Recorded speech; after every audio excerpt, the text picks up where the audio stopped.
The 1978 World Cup, held in Argentina, promised a celebration of football. Instead, it became a tournament marred by controversy and political turmoil. Argentina, ruled by a military junta, was in the grip of a brutal dictatorship. The junta saw the World Cup as a chance to whitewash its image on the global stage. Human rights groups called for a boycott, arguing it would legitimize the junta's crimes. Despite the calls for a boycott, FIFA pressed ahead, claiming sport and politics should not mix. The world watched with a mixture of excitement and unease as the tournament kicked off in Buenos Aires.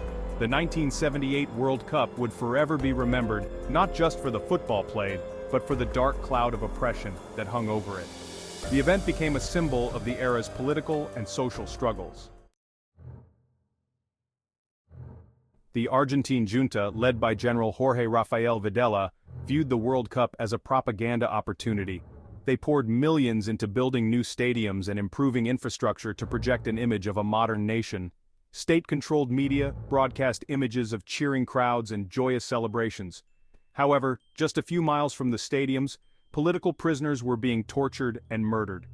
The world, captivated by the football, remained largely oblivious to the atrocities being committed. The junta's efforts to manipulate the tournament extended beyond propaganda, with credible reports of journalists being intimidated and censored. Foreign reporters who dared to criticize the regime faced harassment and expulsion. The tournament became a facade, hiding the brutal reality of the regime's actions. As the tournament progressed, whispers of foul play began to circulate. Suspicions grew that the Argentine junta was interfering in the results to ensure the host nation's victory. One of the most controversial games was Argentina's 6-0 victory over Peru in the second round. Argentina needed to win by at least 4 goals to advance to the final, and the Peruvian team seemed to collapse. Rumors spread that the Peruvian players had been bribed or threatened. The Peruvian goalkeeper, Ramon Quiroga, later admitted receiving a phone call from a high-ranking Argentine official before the match. The official had offered him a lucrative business deal if Peru lost by a significant margin. Adding to the controversy, the referee for the Argentina-Peru match was accused of having links to the Argentine military junta. The nature of these meetings remains a subject of speculation. Throughout the tournament, there were numerous questionable refereeing decisions that seemed to benefit Argentina. Penalties were awarded for dubious fouls, and goals were disallowed for seemingly inexplicable reasons. Critics pointed to the fact that many of the referees came from countries with close ties to Argentina's military government. One of the most egregious examples occurred in Argentina's opening match against Hungary. In the final minutes, with Hungary leading 1-0, the referee awarded Argentina a highly contentious penalty.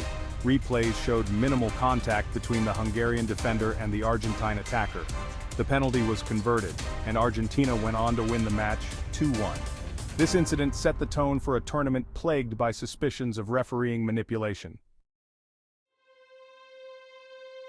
When Argentina ultimately lifted the World Cup trophy, defeating the Netherlands in the final, the victory was met with mixed emotions. While Argentines celebrated jubilantly, the rest of the world watched with a mixture of admiration and unease. The shadow of the dirty war and the allegations of match-fixing loomed large.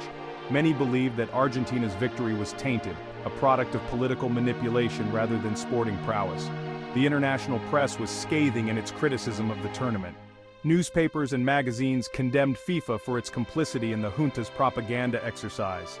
Players and coaches from other teams expressed their discomfort and disillusionment. Some spoke out against the junta and its human rights record, adding weight to the growing chorus of condemnation. The tournament left a lasting impact on the global perception of football and politics.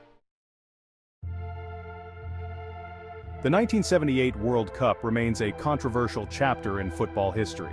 It stands as a stark reminder of how politics and sport can become intertwined, often with disastrous consequences.